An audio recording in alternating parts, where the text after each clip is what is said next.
Thân chào cả nhà, không nên xem chùa đâu đó. Nhớ đăng ký, like, comment để ủng hộ team nha. Điều đầu tiên ngươi làm khi tái sinh thành cương thi chính là đào một cái hố và chôn mình xuống. Chỉ vì ngươi đánh thức được thiên phù đến hô hấp của địa mạch. Chỉ cần chôn dưới đất là có thể tăng tu 6, thời gian càng lâu sức mạnh càng lớn. 100 năm sau, tỉnh lại từ giấc ngủ say thì đã trở thành cửu giai thi vương. Vừa mới trồi lên hít thở không khí, liền phát hiện phần mộ có 2 bé gái sinh đôi đang nằm đó. Trải qua 100 năm cô đơn, ngươi thấy chúng thật đáng yêu, quyết định nhận nuôi chúng.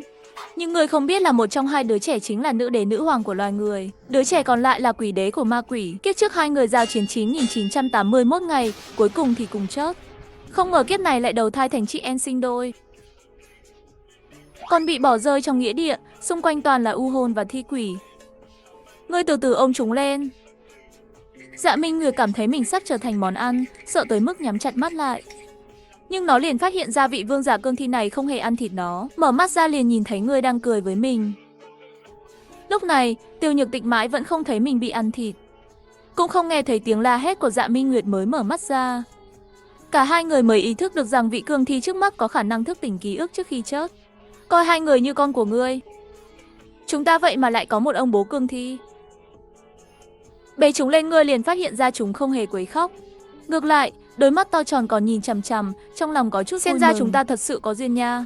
Thế là ngươi quyết định kiếp này phải sống sót. Cố gắng trở nên mạnh mẽ để bảo vệ chúng. Ngươi nhìn thấy những u hồn và thi quỷ chảy nước miếng nhìn chúng. Trực tiếp kích hoạt thiên phúc ác niệm trì thực mà có được trong lúc ngủ say. Trong chớp mắt, trong lòng bàn tay xuất hiện một hàng ngàn u hồn và thi quỷ xung quanh bị hút vào trong, hóa thành năng lượng của ngươi. Dạ Minh Nguyệt và Tiêu Nhược Tịch nhìn thấy cảnh này vô cùng kinh ngạc. Nhận thấy được vị cha cương thi này có vẻ như không hề đơn giản. Nhìn 2 đứa trẻ trong tay cảm thấy nơi này không thích hợp cho chúng.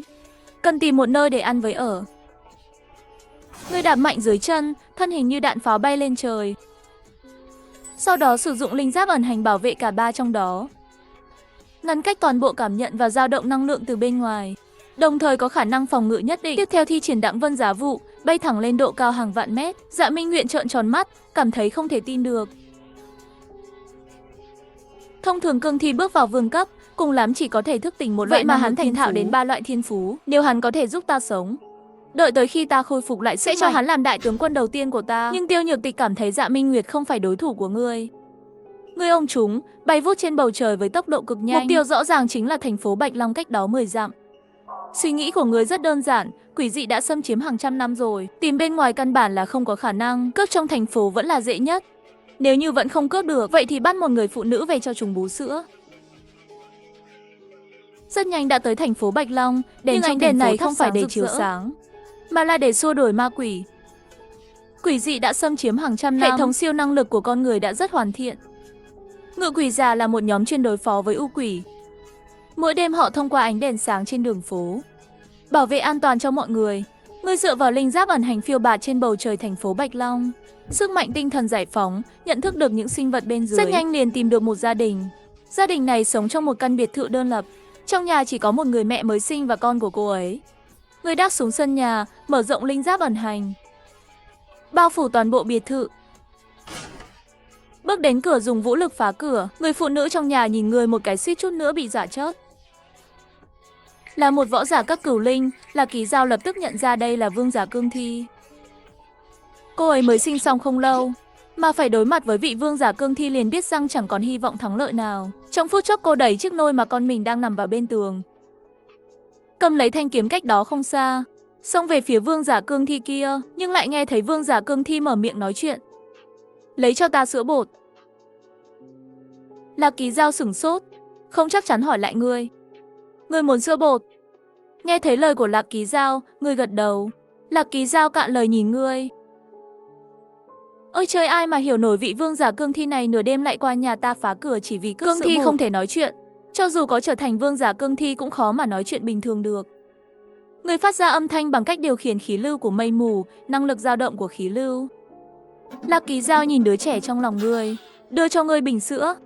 Ngươi nhìn thấy con của cô ấy, bảo cô ấy cho nó uống trước một ngụm, xác định xem có độc không. Xác nhận không có độc, tay trái đang ôm Tiêu Nhược Tịch, tay phải cầm bình sữa cho nó bú sữa. Còn Dạ Minh Nguyệt thì được một đám mây mù nâng đỡ, lơ lửng trên không trung. Nhìn thấy vương giả cương thi này đúng là đang cho đứa trẻ bú sữa. còn lộ ra nụ cười. Lạc Kỳ Dao cảm thấy thế giới quan của mình sụp đổ rồi. Lạc Quý Dao là một người phụ nữ thông minh, cô ấy lấy từ trong tủ bên cạnh một thùng sữa bột. Những thứ này đều bị kiểm soát, vô cùng khan hiếm, chỉ có cấp cao mới có quyền tiếp cận. Cô ấy bày tỏ muốn số sữa bột này đổi lấy mạng sống. Ngươi chẳng thèm để ý, chỉ đặt hai đứa bé lên sofa, sau đó cũng ngồi xuống ghế. Lạc Kỳ Dao thông qua quan sát, thấy rằng các khớp xương linh hoạt như vậy, đoán rằng người ít nhất cũng tồn tại cấp trí tôn. Cô ấy ôm đứa con của mình vào lòng, ý đồ muốn kéo gần quan hệ với ngươi. Còn bắt đầu chia sẻ cho ngươi cách nuôi dạy con. Nói rằng ngươi luôn đi cướp sữa bột cũng phải là cách hay. Con phải thay ta, cho chúng một cái giường thoải mái để nằm. Ngươi xem hay là như thế này, ngươi để lại hai đứa trẻ lại đây, ta thay người chăm sóc chúng thế sao?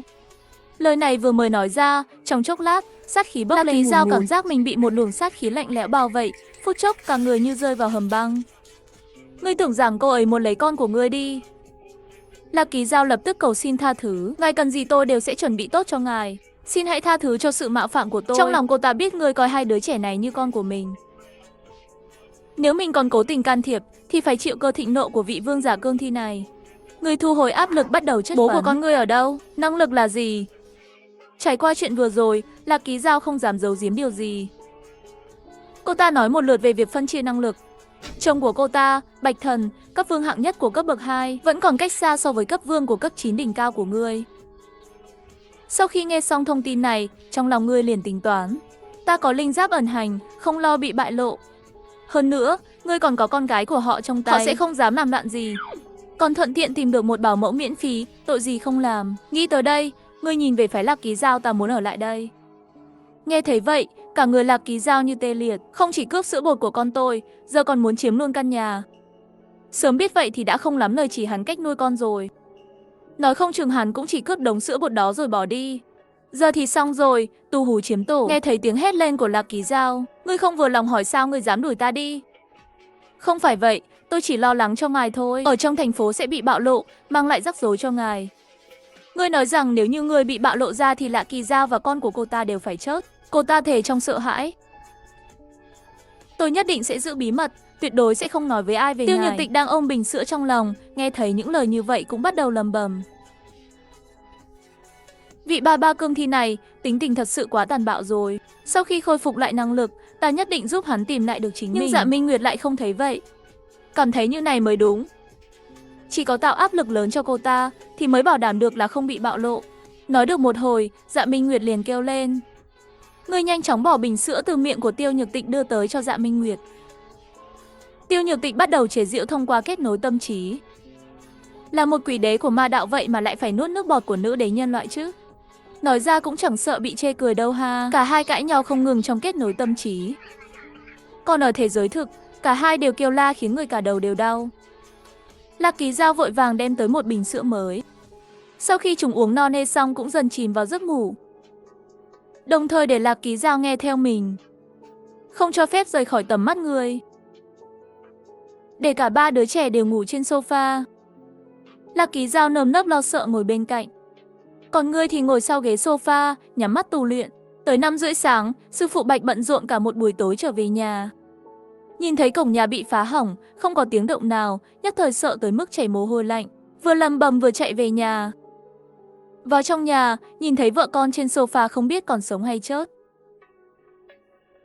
Đằng sau sofa là cương thi. Trong đầu Bạch Thần xuất hiện suy đoán xấu nhất. Trong chớp mắt, hắn ta nổi lên cơn thịnh nộ. Con quỷ dữ trong cơ thể của hắn ta trỗi dậy tiến về phía ngươi. Nhờ sự bảo vệ của linh giáp ẩn hành, Lạc Kỳ Dao không cảm nhận được có người vào nhà.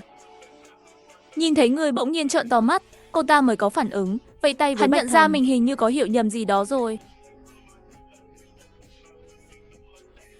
Ngay lập tức, người thoát khỏi linh giáp ẩn hành. Ngay sau đó, chỉ thấy người giơ một tay lên, ác quỷ đều bị nuốt chửng rồi. Bạch Thần là một ngự quỷ giả. Cách thức tu luyện của hắn là nuôi dưỡng quỷ, ký kết khế ước để hấp thụ tu 6. Một khi bản mệnh quỷ chết đi, ngự quỷ giả sẽ phải chịu hậu của ngược trở lại. Ngươi không thèm quan tâm tới những điều đó. Đưa tay tóm lấy Bạch Thần đến kẻ đang tái mét vì phản phệ. Lạc Kỳ Dao từ trong linh giáp ẩn hành chạy ra ngoài quỳ trước mặt ngươi, cầu xin ngươi cho chồng cô ta một cơ hội. Ngươi không tiếp tục dùng lực nữa, suy nghĩ một chút rồi ném Bạch Thần xuống đất. Có con gái Lạc Ký Dao ở trong tay người cũng không sợ sẽ bị bại lộ thân phận. Hơn nữa còn có thêm một ngựa quỷ giả làm tai mắt, càng có lợi thế để nắm bắt tình hình bên ngoài. Đều phải nghe theo ta, nếu không tất cả đều phải chết. Sau khi chắc chắn Bạch Thần không nguy hiểm tới tính mạng, Lạc Ký Dao nhanh chóng kéo theo hắn ta quỳ lại. Lúc này người cảm nhận có người tới. Phải nói như nào các người tự biết rõ. Nói xong người quay về bên cạnh hai đứa trẻ, dùng linh giáo ẩn hành bao bọc toàn bộ cách ly với bên ngoài. Bạch Thần đi ra ngoài liền thấy một bóng người. Người đó không ai khác chính là Tư Đồ Tử đến đồng nghiệp của hắn, cũng là một ngự quỷ giả cấp vương. Vừa rồi ta thấy được nơi này có hơi thở của một quỷ vương cấp vương, nhưng lại bị một quái dị cấp vương tấn công. Cậu nghĩ nhiều rồi, không có cuộc chiến nào hết đâu. Là do ta tu luyện bị tàu hỏa nhập ma thôi. Vì để không làm hại vợ con ta phá vỡ chúng nên mới bị thương. Bây giờ sức mạnh của ta bị tổn hại gần hết rồi, sợ rằng ngày mai không thể cùng cậu đi tuần tra được nữa. Con phải nhờ cậu xin nghỉ dùng ta phải nghỉ một khoảng thời gian thôi. Tư Đồ nghe xong không kìm được mà há hốc miệng. Lạc Ký Dao ra ngoài cổng nhà. Cửa nhà hỏng hết rồi, đêm nay anh phải ở ngoài này trông cho em. Nghe thấy tiếng gầm như sư tử Hà Đông đó, Tư Đồ vẻ mặt đầy thông cảm với Bạch Thần. Tu Sáu thì bị phế, thân thể bị thương lại còn bị vợ đuổi ra ngoài.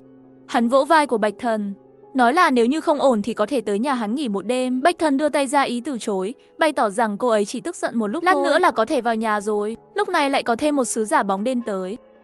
Tư Đồ Cửu kể lại sự việc một lần nữa. Mới chém gió cho xong việc thôi. Bạch Thần trở về biệt thự, hỏi Lạc Ký Dao về tình hình cụ thể. Nghe vợ hắn kể xong, liền im lặng một lúc lâu. Hắn không thể tin được, mọi chuyện xảy ra hôm nay, nguyên nhân chỉ là vì một bình sữa. Lạc Ký Dao cũng nói rằng do cô ta tốt bụng nói nhiều, dẫn đến việc vị cương thi đó nhất quyết đòi ở nhà chúng ta.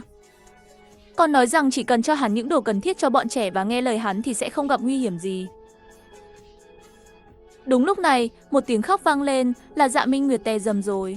Người nhìn về phía Lạc Ký Dao, ra hiệu cho cô ta thay tã.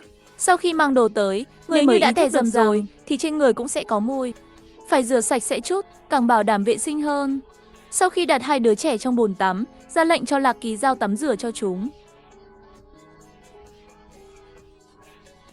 Không thể cứ như thế này mãi, chúng ta phải nhanh chóng tu luyện thôi.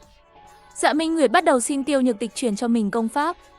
Tiêu Nhược Tịch lại nói rằng muốn tu luyện thì phải bắt đầu từ cơ bản.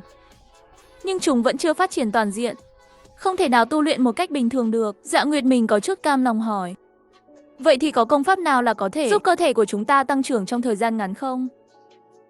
Mắt Tiêu Nhược Tịch tự dưng sáng lên, chợt nhớ ra có một loại thở phù hợp với cả hai, có thể giúp điều động linh lực, giúp cả hai tăng trưởng. Trong lúc tắm, Tiêu Nhược Tịch đã truyền dạy phương pháp thở cho Dạ Minh Nguyệt. Vì để có thể yên tĩnh tu luyện, Tiêu Nhược Tịch và Dạ Minh Nguyệt đều cùng nhau tỏ ra buồn ngủ. Lục Tranh nhìn thấy vậy không kìm được mà nhìn Lạc Ký Dao. Trẻ em sau khi tắm thì sẽ buồn ngủ à? Lạc Ký Dao lắc đầu, nói rằng chưa bao giờ nghe qua điều đó. Có lẽ là do trước đây bị đói hoặc có thể không nghỉ ngơi tốt nên hiện tại thân thể vẫn chưa thể hoàn toàn hồi phục. Nghe xong, người trầm ngâm suy nghĩ, cho rằng nguyên nhân là do trước đó ở nghĩa địa nên sức sống bị hao hụt. Người cũng không giải thích nhiều, trực tiếp giơ tay về phía Bạch Thần, thi triển một chiêu di hoa tiếp mộc. Hai luồng ánh sáng trắng xanh bị hắn lấy ra từ cơ thể của Bạch Lộc truyền vào cơ thể của hai đứa trẻ. Chỉ trong chớp mắt, cơ thể hai đứa ngày càng mạnh hơn. Tiêu Nhược Tịch không ngờ rằng người lại đoạt đi sức sống của người khác. Là một người chính đạo, cô không thể để chuyện này tiếp tục xảy ra, cô muốn ngăn cản. Dạ Minh Nguyệt lại coi đây là chuyện tốt. Nếu có thể hấp thụ sức sống không ngừng như vậy, thì chúng có thể lớn lên nhanh chóng trong khoảng thời gian ngắn. Mà lúc này Bạch Thần sau khi bị rút mất đi sức sống sắc mặt càng thêm tái nhợt, trực tiếp ngã xuống đất. Lạc Ký Dao cực kỳ sợ hãi, tiến lên không ngừng hỏi. Người giải thích rằng hắn chưa chết đâu, chỉ cần ăn nhiều đồ ăn để bổ sung lại sức sống thì có thể hồi phục lại thôi. Thậm chí còn bắt đầu dụ dỗ. Nếu như tìm được người khác, người cũng có thể lấy sức sống của hắn mà cho Bạch Thần, đồng thời còn có thể lấy sức sống đó cho con của người, giúp nó càng khỏe mạnh. Gặp phải ác quỷ cũng có thể tới đây giúp họ tiêu diệt. Nghe tới việc có thể giúp cho con của họ, điều này làm họ bắt đầu dao động. Sợ bị coi là một túi máu thôi, hắn hỏi rằng ngươi cần máu đúng không? Hắn nói ngươi đi ra người mua ít thịt gà vịt và máu để mà ăn. Nhìn thấy Bạch Thần biến đổi tâm trạng, rất yên tâm. Ngươi nói rằng mình không cần máu, ngươi cần đủ số lượng quỷ dị cấp vương. Nếu dụ được bọn chúng đến, có thể sẽ cho Bạch Thần một ít lợi ích. Lúc này Bạch Thần nhớ lại 10 năm trước. Quỷ Vương Thương Sơn dẫn theo 10 vạn quỷ dị tấn công Bạch Long Thành, nhưng bị trọng thương phải tháo chạy, còn lớn tiếng thề 10 năm sau sẽ trở lại báo thù. 3 ngày trước có tin tình báo cho thấy số lượng quỷ dị tụ tập ở Thương Sơn tăng vọt. Qua quan sát cho thấy đúng là toàn bộ quỷ dị trong phạm vị 3.000 dặm đều bị triệu hồi. Không lâu nữa Quỷ Vương này sẽ ra tay với Bạch Long Thành thôi. Nghe Bạch Thần nói vậy, bắt đầu tìm hiểu sâu thêm về Quỷ Vương Thương Sơn. 10 năm trước khi hắn bị thương mới ở Quỷ Vương cấp 4. Bây giờ có lẽ là lên tới cấp 5 rồi. Nghe vậy, người nhíu mày, nếu là cấp 4 trở xuống thì người nắm chắc phần thắng rồi. Nhưng giữa vương cấp của cấp 4 và Chí Tông cấp của cấp 5 thì có khoảng cách quá lớn rồi, người hơi thiếu tự tin. Nói cho ta biết về lực lượng chiến đầu của Bạch Long Thành đi. Bạch Thần tiết lộ toàn bộ lực lượng chiến đầu của Bạch Long Thành. Bạch Long Thành là một thành phố chính cấp 2. Có 4 chí tôn cấp, trong đó mạnh nhất là Nguyên Tù. Hắn là một võ đạo chí tôn cấp 3, đã thức tỉnh thần thông lôi đình. Có khả năng khắc chế hầu hết quỷ dị, thậm chí còn có thể áp chế kẻ địch vượt 2 đến 3 cấp. Sau khi nghe Bạch Thần kể xong, người bắt đầu suy nghĩ, đây có thể là một cơ hội. Hiện giờ, tu 6 của người đã đạt đến đỉnh cao cửu giới sư vương. Muốn đột phá, thì cách nhanh nhất là dùng tả niệm để gia tăng sức mạnh tu luyện. Nếu có thể nuốt chửng một quỷ vương, thì ngươi có đến 60% khả năng đột phá lên cảnh giới chí tôn. Ngươi nhẹ nhàng trấn an Bạch Thần. Khi quỷ vương đến, ta sẽ bảo vệ mọi người an toàn. Ngươi chỉ cần đưa các linh hồn đó đến đây. Mọi chuyện còn lại, đừng lo. Nghe được lời hứa từ ngươi, Bạch Thần cũng thấy yên tâm hơn.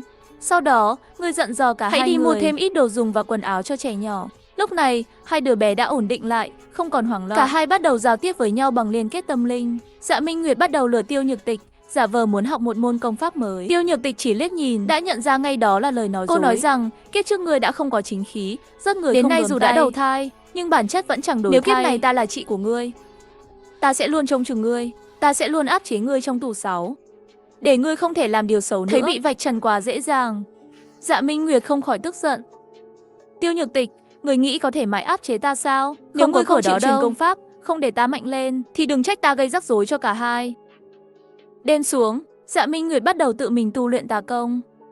Chính là U Minh luyện thần tước, cô ta dẫn âm khí vào cơ thể, mà với người sống, hấp thụ âm khí cưỡng ép có thể khiến mất mạng ngay lập tức. Dạ Minh Nguyệt hoàn toàn phớt lờ hậu quả. Cô dựa vào sức mạnh của bóng tối, ngay cả Tiêu Nhược Tịch cũng bị ảnh hưởng. Trong lòng Tiêu Nhược Tịch vô cùng kinh hãi, cô hét lên ý muốn dừng lại. Cô sẵn sàng truyền lại công pháp, nhưng Dạ Minh Nguyệt đã hạ quyết tâm, vẫn cố chấp tiếp tục tu luyện. Lúc đang tu luyện gần đó, ngươi cảm nhận được luồng âm khí dao động mạnh. Ngươi cũng bị đánh thức, nhìn thấy năng lượng đen tối đang tụ lại quanh Dạ Minh Nguyệt, dần dần ngấm vào cơ thể. Ngươi vội vàng đến kiểm tra tình trạng của cô ta. Ngươi phát hiện âm khí đã ngấm sâu vào cơ thể cô ta. Cơ thể vốn đã yếu nay đang dần tiến đến bờ vực cái chết. Bạn lập tức kéo Bạch Thần tới, tiện tay rút ra và truyền vào người cô một luồng năng lượng sinh mệnh. Gương mặt nhỏ nhắn của cô ta dần trở lại trạng thái bình thường. Cảm nhận được sự thay đổi, cô ta lại tiếp tục chìm vào tu luyện. Linh hồn cô ta dần dung hợp với sức mạnh bóng tối, phá tan giới hạn và ngày càng trở nên mạnh mẽ. Trời gần sáng, Dạ Minh Nguyệt cuối cùng cũng thoát khỏi trạng thái tu luyện. Trong suốt thời gian đó, người đã phải liên tục rút sức sống từ Bạch Thần. Lúc này, tóc hắn đã bạc đi 1/3.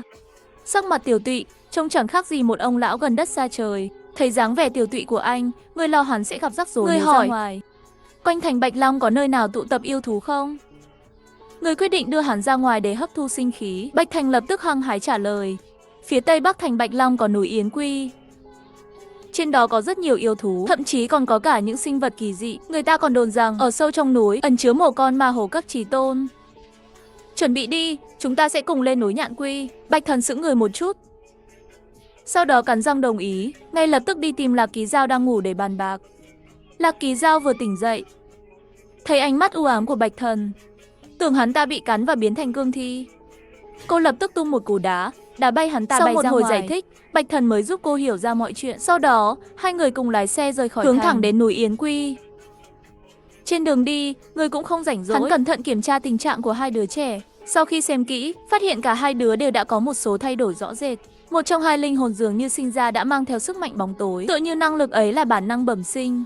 Còn linh hồn còn lại, trong cơ thể cũng bắt đầu xuất hiện một luồng sức mạnh mang khí tức sinh mệnh, giống như một mầm cây xanh thầm đoán, có lẽ cả hai đều sở hữu thể chất đặc biệt nào đó. Một đứa nắm giữ linh lực sáng thế hệ sinh mệnh, người kia lại sở hữu linh lực gắn liền với sức mạnh bóng tối. Nghĩ đến đây, lòng ngươi không khỏi vui mừng. Hai đứa có thuộc tính khác nhau rõ rệt, có thể dễ dàng phân biệt và bồi dưỡng riêng. Người bế Tiêu Nhược Tịch bằng tay trái, đặt tên là Linh Linh, tay phải ôm Dạ Minh Nguyệt, đặt tên là U, Dạ Minh Nguyệt khi được bế cũng nhoẻn miệng cười, vô cùng thích thú. Có cương thi ba ba truyền sinh lực cho. Cô ta có thể lợi dụng cách này để tu luyện công pháp riêng của mình. Thế nhưng Tiêu Nhược Tịch lại tức giận mắng Dạ Minh Nguyệt. Chúng ta tái sinh ở thế giới này là để có một khởi đầu mới, nhưng ngươi đừng đi vào con đường tà đạo thêm lần nữa. Nếu ngươi còn như vậy, dù là em gái ruột của ta cũng sẽ không nương tay. Dạ Minh Nguyệt chỉ hừ lạnh, tỏ vẻ coi thường. Bây giờ ta có một người cha cương thi ban cho ta sinh mệnh, đời này nhất định phải đè bẹp ngươi dưới chân. Ngươi không biết hai đứa đang cãi nhau trong liên kết tinh thần. Nhìn thấy hai đứa trẻ cứ bi bô không ngừng như thế, lại cảm thấy thật vui vẻ, lộ ra nụ cười của một ông bố già. Chẳng mấy chốc, họ đã đến núi Yến Quy, vì xe không thể đi tiếp. Anh ra lệnh cho Bạch Thần lên núi dụ ma thú. Vừa bước lên núi, Bạch Thần thả ra 4 ác linh. Dưới sự khiêu khích và dẫn dụ có chủ đích, lập tức khiến một lượng thú quy mô nhỏ bùng phát. Hàng trăm ma thú dưới sự dẫn dắt của 2 con ma thú cấp vương đồng loạt đuổi rất hắn. Bạch Thần bất chấp tất cả lao thẳng về phía ngươi. Ngươi hóa thành một luồng huyết quang, lao thẳng vào đàn ma thú. Từng con một, ma thú bị ngươi chém hạ tại chỗ. Cùng lúc đó, 2 luồng ánh sáng bắt đầu hội tụ quanh ngươi. Một luồng ánh sáng màu xanh lá chính là sức sống cướp được từ ma thú. Luồng còn lại là ánh sáng đỏ tươi, chứa đựng tinh huyết của chúng. Từ trong đàn ma thú, 2 luồng năng lượng cuộn trào. Hàng trăm con quái vật dồn dập ập tới như sóng chiều. Thế nhưng từng con một lại chậm chậm đứng dậy. Những ma thú đã chớp này đến, đồng loạt biến thành thây ma. Đồng tử Bạch Thần có rút mạnh, đều không thể tin vào mắt mình.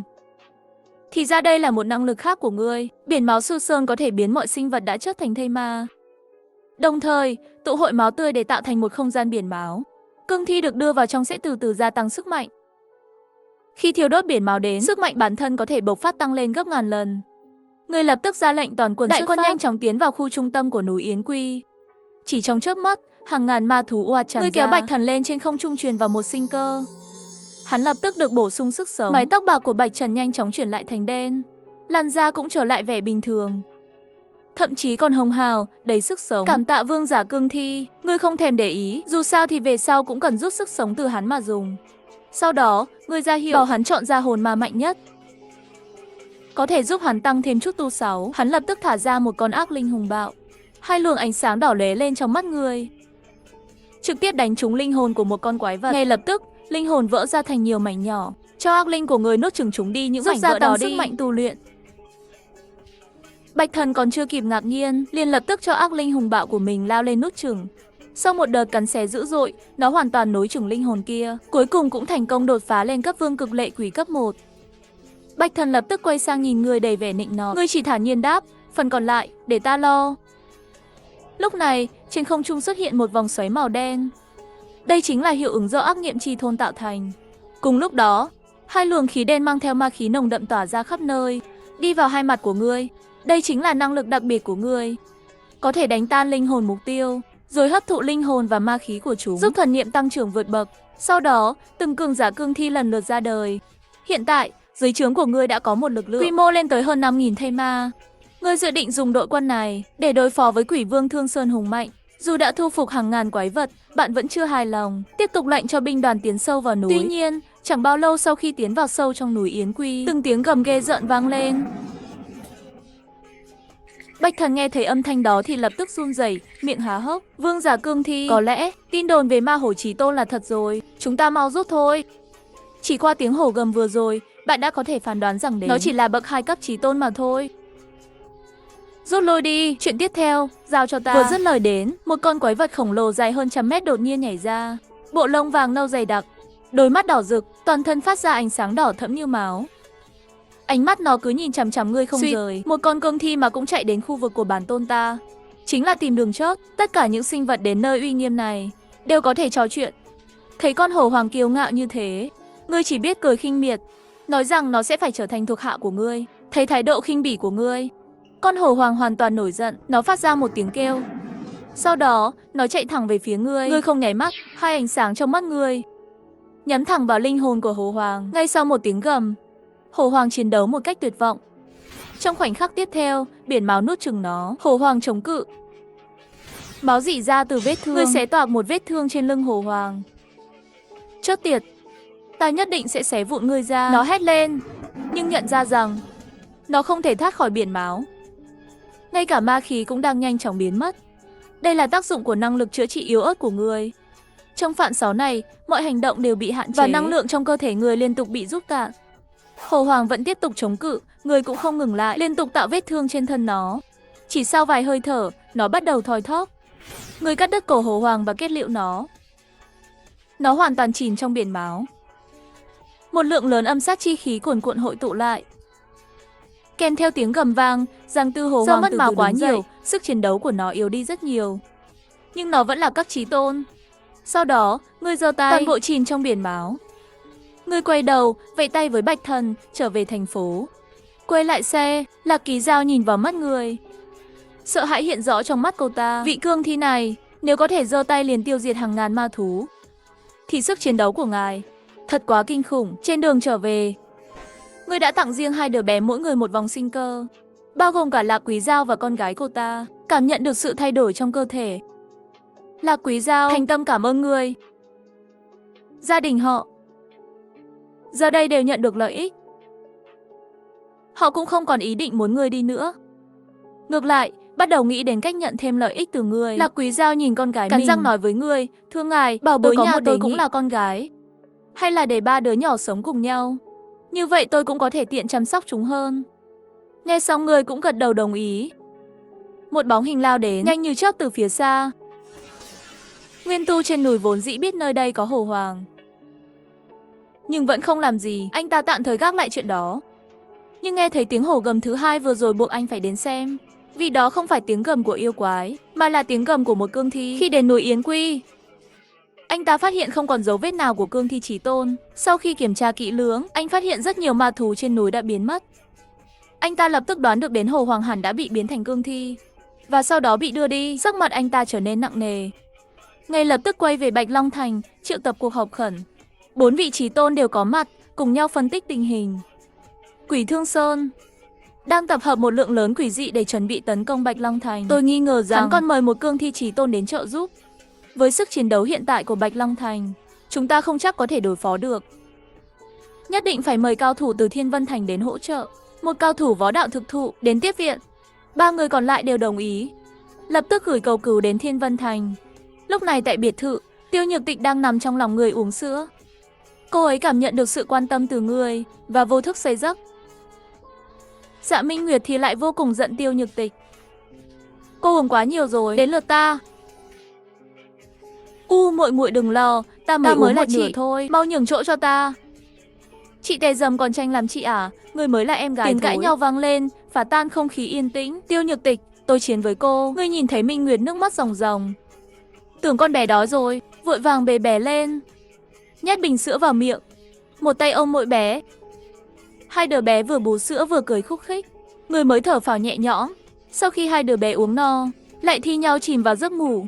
Đúng lúc đó, chuông cửa đột nhiên vang lên. Bạch Thần lập tức đến cửa. Nhìn qua mắt mèo, người đứng ngoài là Tư Đồ Cửu. Bạch Thần lập tức mở cửa. Vừa mở đã hỏi ngay, chuyện gì gấp vậy? Tư Đồ Cửu nói, Bạch huynh, vừa rồi trên họp khẩn cấp, giám đốc bảo ta đến mời huynh tham gia. Ban đầu vì huynh bị thương xin nghỉ, nhưng giờ tình hình quá khẩn cấp, tất cả đều phải có mặt. Bạch Thần hơi sững lại, sau đó gật đầu, được, chờ ta 2 phút. Tôi báo với Lạc Giao rồi đi với huynh. Trở vào trong nhà, Bạch Thần nhanh chóng thông báo cho ngươi và Lạc Quý Giao biết việc này. Ngươi cũng cảm thấy có thể liên quan đến mình. Dù sao chuyện mới xảy ra chưa lâu, vậy mà Bạch Long Thành lập tức họp khẩn. Có tin gì mới, báo lại với ta. Bạch Thần gật đầu, rồi vội vã rời khỏi phòng. Hai người cùng hướng về phía Bạch Long Thành. Trên đường đi vừa suy nghĩ. Cùng lúc đó, tại Ngọc Thanh Xuyên, mệnh lệnh của Nguyên Tu được nghiêm túc truyền xuống. Sau khi Bạch Thần nghe tin về cương thi chí tôn, hắn lập tức nhận ra phía chính phủ đã hiểu nhầm rồi. Làm gì có vị chí tôn nào, vị vương giả cương thi này còn đáng sợ hơn cương thi cấp 9. Mà đội quân này thì đang ở trong thành phố, chứ không phải bị quỷ vương thu phục. Thông tin không đồng đều mới là thứ nguy hiểm nhất. Cuộc họp lần này rất rõ ràng, là để toàn bộ mọi người sẵn sàng bước vào chiến đấu, chuẩn bị cho trận chiến sắp tới. Về nhà, Bạch Thành đã truyền lại toàn bộ nội dung cuộc họp cho ngươi. Ngươi suy nghĩ vài giây, theo như kế hoạch ban đầu. Khi trận chiến bắt đầu, ngươi chỉ cần đưa các bóng ma đến đây, ta sẽ đối phó chúng. Trong lúc đó, hãy nâng cấp bậc lệ quỷ của ngươi thêm nữa. Có ta ở đây dù là quỷ vương Thương Sơn đích thân đến vậy, Ta cũng sẽ bảo vệ người thân của ngươi. Cảm ơn ngài rất nhiều. Có lời hứa đó của ngài, Bạch Thần cũng yên tâm. Nghe họ thảo luận Lần này như vậy không không chỉ chỉ 5 là con quái vật cấp chí tôn, rất có thể Quỷ Hoàng Thương Sơn đã đạt được cấp 6 rồi. Nếu ca xảy ra xung đột với họ thì không tránh khỏi tổn thương. Dù là Quỷ Vương cấp 6 dám động vào ta đây thì cứ chờ mà bị xử lý đi. Một khi ta đây lấy lại được sức mạnh sẽ nghiền nát hắn hàng vạn lần. Tiêu Nhược Tịch chỉ khẽ thở dài. Giờ bọn mình vẫn chỉ là cấp 0, cấp 1, yếu như mấy đứa trẻ mới sinh, không có chút con quỷ nào cũng có thể bị ăn thịt. Hiện tại chúng ta chỉ còn biết cầu nguyện rằng cha sẽ mang đến cho chúng ta những bất ngờ lớn hơn nữa.